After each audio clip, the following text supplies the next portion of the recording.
الحمد لله نحمده ونستعينه ونستغفره ونعوذ بالله من شرور أنفسنا ومن سيئات أعمالنا. من يهده الله فلا مضل له ومن يضلل فلا هادي له. أشهد أن لا إله إلا الله وأشهد أن محمدا عبده ورسوله. أما بعد kumhimidi Allah tabaraka wa taala na kumtakia rehema mtume wetu Muhammad sallallahu alaihi wasallam, tukiwa tunaendelea katika darasa zetu za kuhusu saumu ya Ramadhani,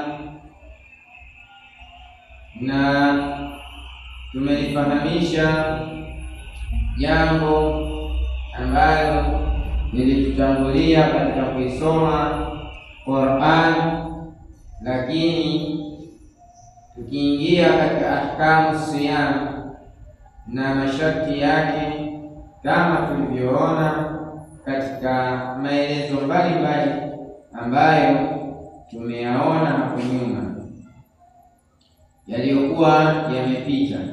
Lakini katika ahkamu siyam asema al-aslu fi wujubi siyam qawluhu ta'ala ya ayyuhalladhina amanu kutiba alaykumus siyam kama kutiba ala alladhina min qablikum la'allakum tattaqun. Na pia vile vile wa qawluhu faman shahida minkum shahra falyasum. Allah tabaraka wa taala ameiwajibisha funga kwa waumini wale ambao wamemwamini Allah tabaraka wa taala, amewafadhilishia wao funga juu yao kama aliwafadhilishia wale waliopita kabla, ambao wametutangulia kabla yetu sisi. Huenda katika kuifanya jambo hili la ufungaji ikawa mtu akapata uchamungu, lakini Allah tabaraka wa taala kama tulivyoona akaendelea kusema faman shahida minkum shahra falyasum, na yeyote ambaye atakuwa ni mwenye kushuhudia mwezi mtukufu wa Ramadhani basi na afunge. Na tukaangalia katika masharti ya jambo hili la ufungaji wa kushuhudia mwezi, basi ikawekwa masharti ambayo yenye kuipasa ile saumu yenyewe. Katika habari yake imekuwa ni shurutu wujubi saum 5, ambapo masharti ya kujibu yenye kupasa saum ni masharti 5. Wa hiya al-islam, ni Uislamu, ambapo juu ya Uislamu wetu huu tulionao ndio wenye kutuwajibishia sisi kufunga. Fala yasihu siyam min kafir, haisihi funga kwa mtu ambaye si Muislamu. Kafir, mtu mwenye kufanya kufuru ya kukataa, kama tutakavyoona, hata yashhada an la ilaha illa Allah wa anna Muhammadan rasulullah, mpaka ashuhudie ya kwamba hapana apasaye kuabudiwa kwa haki isipokuwa ni Allah tabaraka wa taala wahid, akiwa ni mmoja, wa anna Muhammadan abduhu wa rasuluhu, hakika aendelee kushuhudia baada ya kumshuhudia Allah tabaraka wa taala ya kwamba mtume wetu Muhammad sallallahu alaihi wasallam kwamba ni mjumbe wa Allah, ametumilizwa na Allah tabaraka wa taala kwa hakika kabisa, basi yeye ndo anapaswa Uislamu wake na pia vile vile anapaswa kufunga kwake. Lakini yule ambaye yuko kinyume na jambo hilo, basi atakuwa si mwenye kupasa kuwajibishwa na saumu, kwa sababu sehemu ya jambo hili la funga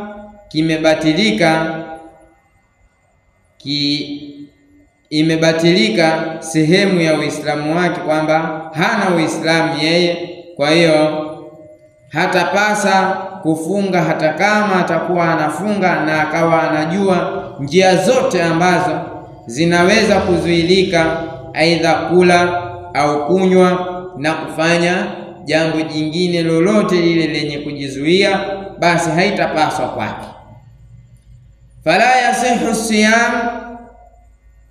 Fala yasihu siyam min majnun liqawlihi sallallahu alayhi wasallam rufi'a alqalam ani thalatha, imenyanyuliwa kalamu kwa watu watatu kwa kauli ya mtume sallallahu alayhi wasallam, ani sabii, kwa mtoto mdogo, hata yablugha, wa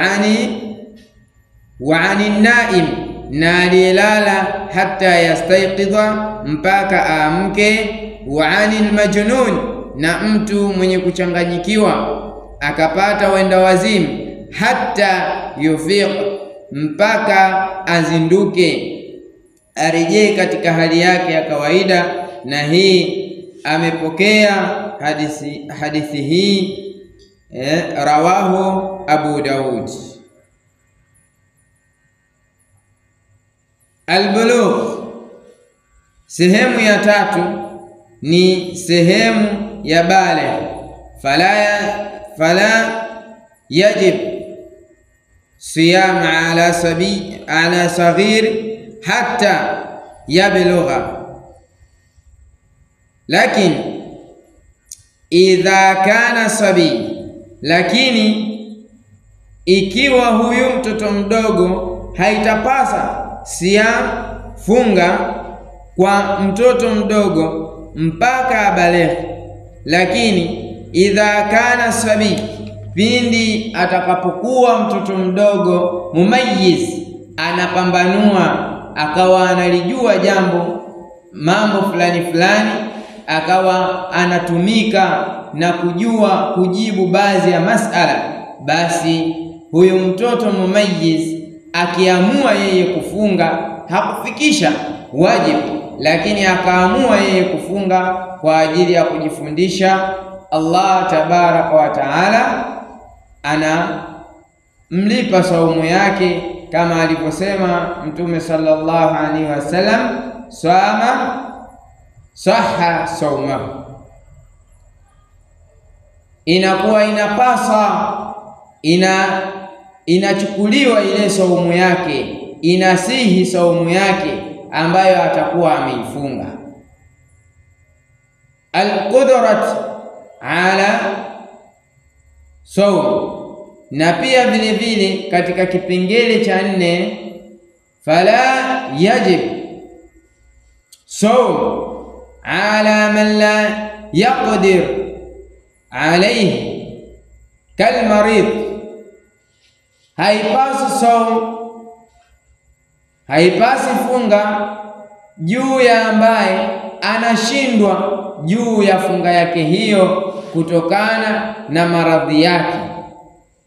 Maradhi hayo ambayo la yurja bur'uhu, basi hapatarajiwi katika kupona kwake maradhi hayo, basi haitasihi katika jambo hili.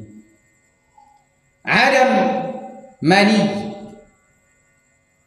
kukosekana kizuizi ambacho kitakuwa kinamzuia mtu huyu, fala yajib saum ala alhaidh wan nifas, haimpasi mtu kufunga ikiwa juu yake ana hedhi na nifasi, na hii inapatikana hasa kwa wanawake ambao ndio wenye kupata na ada zao. Kwa hiyo haitapasa mtu akaingia katika sehemu yake ya ada na ikafikia yeye akawa anaendelea kufunga.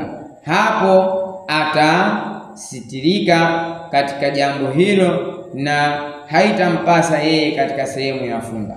Au mwanamke ambaye ametoka katika uzazi wake, amejifungua mtoto, kwa hiyo hatapasa yeye kufunga kwa sababu ya ile hali yake ambayo inakuwa inamwendelea katika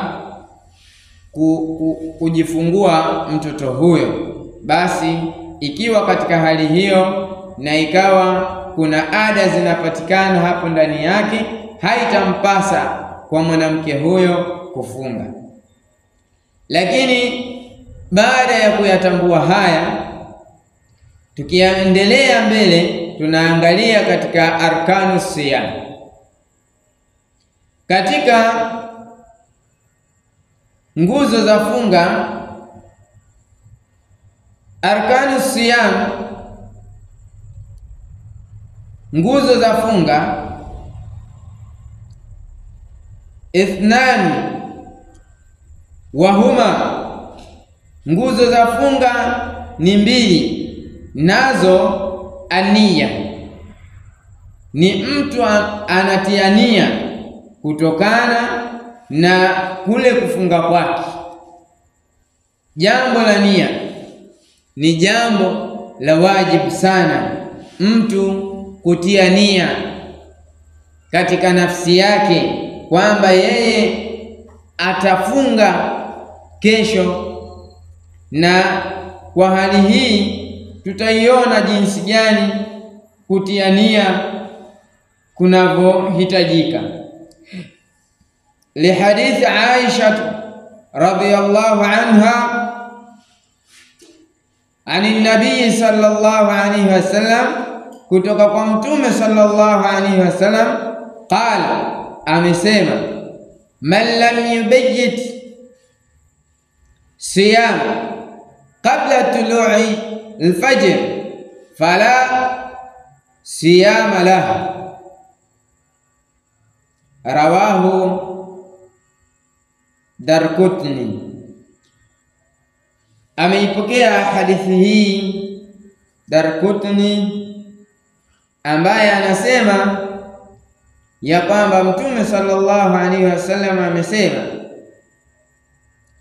yoyote yule ambaye hakutia nia katika saumu yake kabla tului alfajr, kabla haijachomoza, kuchomoza kule kwa alfajiri ambayo ni alfajiri ya kweli, basi fala siyama lahu, hana funga yeye. Ikawa mtu amekaa wakati wote baada ya kufungua hakutia nia usiku kucha mpaka asubuhi, akawa hana mpango, hataraji kufunga kesho, ana baina, si kesho nitafunga au la, haijaingia katika moyo wake kwamba nitakuwa niko katika utaratibu gani. Alafu kesho asubuhi tayari pameshapambazuka, ishaingia alfajr, basi anaamua yeye, basi naamua kufunga, kama vile funga ya sunna. Mara funga ya sunna ndiyo inawezekana mtu akatia nia hata kama amekosa chakula, baada ya kuamka asubuhi akakosa chakula chake, akakaa mpaka saa 4 saa 5 akaamua kufunga, na saumu yake itasihi. Lakini si katika hii ya faradhi, mtu akawa hana nia kesho kwamba kufunga, basi ikawa ameamka asubuhi akajiamulia tu, basi mimi kwanza sasa hivi nimefunga. Hilo jambo halitamwajibikia yeye kwamba ni mwenye kufunga. Hao ni wale ambao wanatiania kwa kila siku moja ya mwezi wa Ramadhani. Lakini wanawachuoni wengine wamejuzisha hata kama utatiania kwa mwezi wa Ramadhani kwa mara moja kwa kukusudia siku zote 30, basi itasihi saumu zako. Haitaangalia kwamba wale ambao wameitia nia yao kwa kila siku ikawa anaikusudia kila baada ya usiku mmoja atatia nia, na wengine wakawa wanamsubiri Sheikh aweze kuja kuwatilisha nia. Tunajua ugumu ulioko sasa, hali imekuwa ni ngumu. Wengi miongoni mwa Waislamu hata walimu hawawapati kwa wakati. Ikiwa mtu hawezi jambo hilo la kutiania yeye mwenyewe, akamsubiri ustadhi aweze kumtilishania na ikawa hafiki hata msikitini kwenyewe, basi itakuwa ni batila saumu. Lakini tuangalie al-Imam Sheikh Al-Uthaymeen katika kuzungumzia katika kitabu chake cha Al-Wudhu wal-Ghusl was-Salah, jinsi alipozungumzia pale alipoizungumzia nia kuhusu mtu atakapokuwa anataka kutia nia. Katika sehemu yake hiyo alipokuwa anazungumzia kuhusu mtindo wa namna ya kutia udhu, pale alipoigusia sehemu ya nia, ayanuia ludhu, ikiwa mtu anakusudia kutia udhu,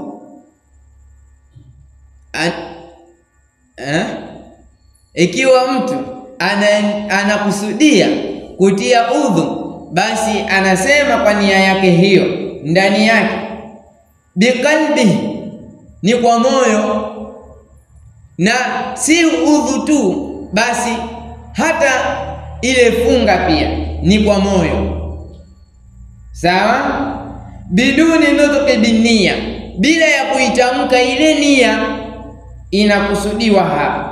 Kwa nini? Lianna nabiyya sallallahu alayhi wasallam, kwa kuwa mtume sallallahu alayhi wasallam lam yantiqu binniya fi udhuihi, katika udhu wake hakuitamka yeye nia katika udhu wake, wala salatihi, wala katika swala yake, wala shay'in, wala katika ibada yake yoyote ile, iwe ni funga, iwe ni utaratibu gani. Hakumtafuta Jibril au akaja Jibril au akataka atilishwe nia na malaika au na Allah tabaraka wa taala, au yeye akaikusudia ndani ya nafsi yake kwamba aseme jambo fulani.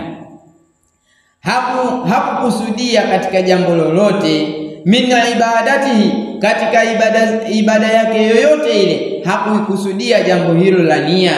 Wali anna Allah, hakika ya Allah tabaraka wa taala, ya'lamu ma fi qalbi, anayajua yaliyo ndani ya moyo.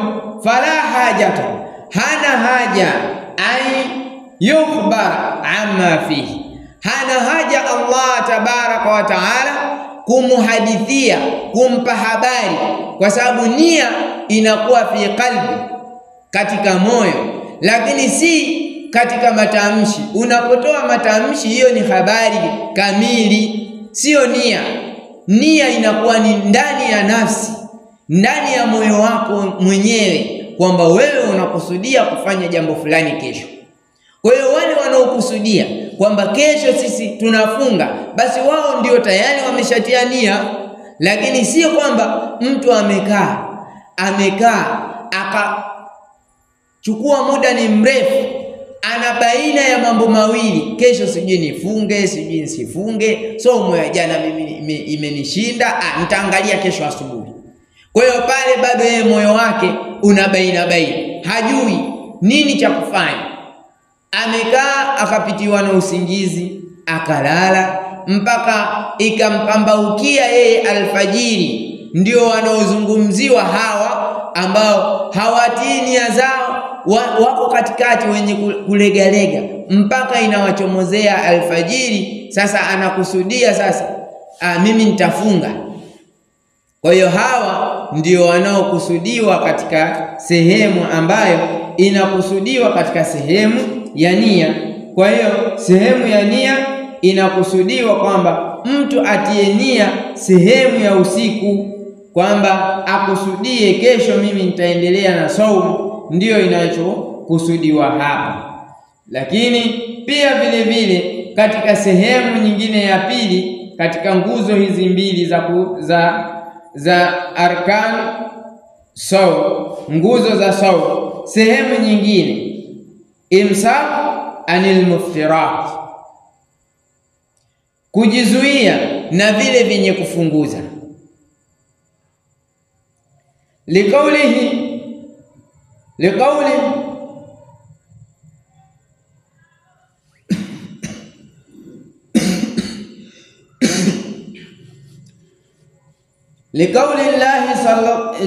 llahi ta'ala wa qawli ya Allah tabaraka wa ta'ala, thumma atimu siyam ila al-layl, kisha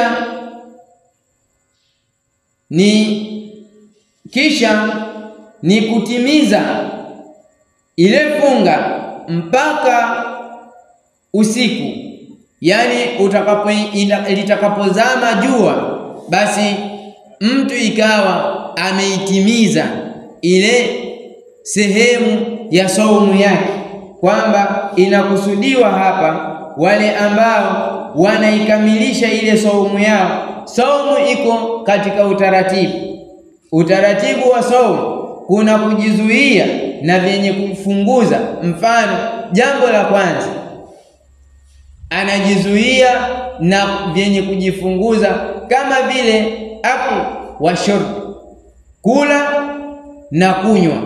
Mtu ikawa anakusudia kula na anakusudia kunywa, basi akawa amejizuia.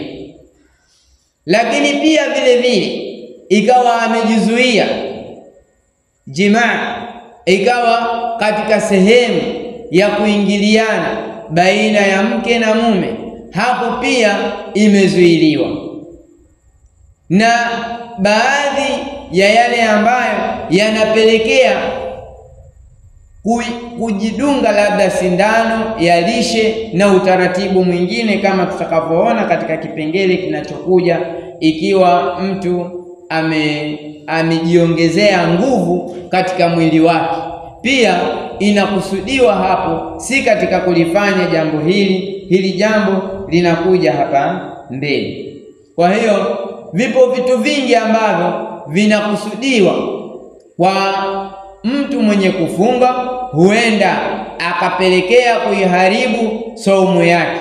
Lakini pia vile vile tutaona katika kutamka matamshi, huenda ukaiharibu saumu yako kwa matamshi, ikawa hutumii sehemu yako wewe ya saumu yako kujizuia na baadhi ya masala, ukawa ni mchongezi. Leo unalitoa jambo huku unalipeleka kule, na unalitoa jambo kule unalipeleka huku, kwa ajili ya watu kugombana au kufitinisha kwa ajili ya maslahi yako unayoyataka. Basi hapo pia inamaanisha saumu yako Allah tabaraka wa taala hata kuwa na haja nayo, kutokana bado hujaachana na mambo maovu ambayo wewe umeingia katika ibada ya Allah tabaraka wa taala, alafu bado unafanya maasi ndani ya jambo hili. Kwa hiyo kuna mambo mengi ambayo yanasababisha kuiharibu saumu. Kwa hiyo kujitahidi na kuyafuatilia, ingawaje kwamba tumegusa katika arkan siyam, lakini tutakuja kuangalia hivi ambavyo vyenye kusababisha mubtilat saum, vyenye kubatilisha saum, vikiwa viko 10, vikiwa viko 10, na kipengele kimoja kimoja, kama vile al-aklu amdan, kula kwa makusudi. Mtu akawa amekusudia kabisa kula katika sehemu ya kula jambo la kwanza, basi hilo litamsababisha kwa kufanya kule kusudi kwake saumu yake itabatilika. Washurb amdan, na kunywa kwa makusudi, basi pia saumu yake itabatilika. Waljimaa, na kujamiana mchana wa mwezi wa Ramadhani, basi saumu itabatilika, na pia utabebeshwa jambo lililokuwa kubwa, kama tutakavyoliona katika utaratibu utakaokuja. Ni katika sehemu vyenye ufunguzi hivi tumevianza, ambavyo ni vitatu, lakini tutavitambulisha hakika kwa muda jinsi tutakapokuwa tunakwenda nao, kutokana na muda jinsi ulivyo. Tunamwomba Allah tabaraka wa taala atutie nguvu ili tuweze kuliendeleza darasa hili. Ikiwa kuna mtu ana swali, inshallah saweza kuuliza. Swali hapo. Kwa faida ya watu wanaosikiliza. Nia inatamkwa, mtu aliyetamka nia funga yake ni batili au ni halali? Kwa wale mashaikh ambao wanatamkisha na wale tu nia zao koje? Nia inakuwa ni sahihi, itakuwa ni sahihi kutokana na hali ambayo ni mtu ambaye hajui, lakini tatizo litakuwa kwa shekhi, sio kwa yule ambaye yeye anatakiwa amfahamishe yule mwenye kuharibu au kutokujua lile jambo la kutia nia. Lakini si kwamba yeye shekhe kazi yake kila siku. Kuna watu ni wakulima, wako mashambani, kuna watu wana majukumu yao mbalimbali, hawawezi kufika msikitini, kwa sababu watu wanaotilishwa nia ni wale wanaofika msikitini. Au wengine hawajui hata kuitamka ile nia, lakini wanasikiliza labda kwenye maredio au kwenye ma-TV, lakini wanakanyaga, yani kusudia kwao sasa itakuwa iko vipi. Kwa hiyo kama tulivyoona hapa kwamba kwa hakika Mtume sallallahu alaihi wasallam yeye katika kuanzia kwenye udhu wake hakulifanya jambo hilo katika jambo la kutiania kwa kusema moja kwa moja, ila alikuwa akitumia katika moyo wake, fi qalbi, katika moyo wake, biduni nutqi binia, bila ya kuitamka ile nia yenyewe. Kwa hiyo alikuwa akiyafanya yale masala bila ya kutamka hilo jambo lenyewe. Na ndio hapa shekhe akaendelea kwa kusema lianna an-nabiyya sallallahu alayhi wasallam lam yantiqu binniya, kwa hakika kwa sababu Mtume sallallahu alayhi wasallam hakuitamka hiyo nia fi udhuihi, kuanzia kwenye udhu wake, wala salatihi, wala katika swala yake, wala shay'in, wala katika kitu chake chochote, yani imechanganyikana pamoja na hiyo funga yenyewe, iko humo ndani, haji na mambo mengine, kuchinja kwa aina zote, aidha iwe ni kwa mtoto au iwe ni kuchinja kwa ajili ya Allah tabaraka wa taala, au iwe uko kwenye haji na maeneo mengine yote, hakuwa yeye anakusudia kwa kutamka au masahaba wakawa wanamsikia. Hilo jambo halikuwepo, ila akusudie moyoni mwake. Sasa kwa wale ambao wanatamkishwa ni kwamba ni mashekhe wao wameamua kwamba labda kufanya wepesi, lakini tunasema hapa imesema kwamba Allah tabaraka wa taala hana haja, kwa sababu unaposema kwa mdomo hiyo ni taarifa, kwa sababu wewe unapotaka kukusudia kumpiga mtu, si kwamba umwambia nakupiga sasa, yani pale ulipopiga ndio unaambiwa umekusudia wewe, kwa huyu umekusudia kumpiga. Lakini hawasemi kwamba baada ya kusema, yani baada ya kusema ndio uweze kwamba ndio umepiga. Hapana, Yani moyo umeanza kwanza kuchukua, kukusudia, alafu baadaye ndio kile kitendo kikatokea. Kwa hiyo nia inaanzia katika moyo. Kule kutamka ni habari sasa, na Allah anajua ya'lamu sirra wa akhfa, anatambua vya siri na vya dhahiri. Sasa ikiwa watakautie nia kwa dhahiri, itakuwa vipi? Yeye anafahamu. Naam, kuna baadhi ya watu wakalewa imani hiyo kwamba asikiwa nia na shaka kesho afunge. Familia umeshachukua nia, umeshapata nia kwa shehe, mshitamkisho. Hawafungu. Wapo ambao wameshakatua wakalala kwa siku yake hakufunga, sababu hakutamkishwa nia. Hukumu iko wapi? Swala la elimu. Wako katika makosa na anatakiwa afahamishwe. Ni mtu ambaye hajui, jahili. Mashehe hawafahamishi, mshauri kwamba lazima watamkishe kusema ile maneno. Ndio. Eso mashehe sio atakawajulikane kwamba nao wapo kwenye mji. Nini hukumu yake kwa mujibu wa sheria ya Kiislamu kwa mashehe ambao wanafanya baada ya kuisha umini kwamba nia mwenye anataka kununuka? Yani kiongozi ndio mwenye kubeba masala yote. Ikiwa humfahamishi muumini wako jambo ambalo amelifanya Mtume sallallahu alaihi wasallam, unakuwa uko kwenye matatizo. Kwa hiyo masulia ataulizwa kwamba hapa tumemuona katika dua ambazo hazirejeshi ni pamoja na Imam Adil, ni yule kiongozi mwadilifu ambaye ni kiongozi mwadilifu. Lakini sasa mtu kama huyu kuna vitu anakuwa anavikosa kwa sababu ule uadilifu wake hawafikishii wale waumini. Kwa hiyo atakosa lile jambo la uadilifu. Hilo umezungumza kuhusu nia, na tumekumbuka kuna baadhi ya sehemu kwenye swala kama mtu ana swala ya dogwi ya asili lazima ataamka na wote kusenda kusali kanisa.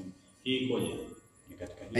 Ni katika yote ni hayo, kwa sababu mfano inawezekana mtu anataka kuiwahi rakaa hapo wakati mko kwenye kurukuu, akakimbia kutoka kule mbio, akifika hapo imamu labda wamepishana, hata ile nia yake inakuwa anaikanyaga au akashindwa kabisa. Kwa hiyo ni yale. Kwa hiyo kinachotakiwa ni kukusudia ndani ya moyo kama alivyofanya Mtume sallallahu alaihi wasallam. Kwa hawa wengine wanatakiwa wapewe habari. Subhanakallahumma bihamdika ashhadu an la ilaha illa anta astaghfiruka wa atubu ilaik.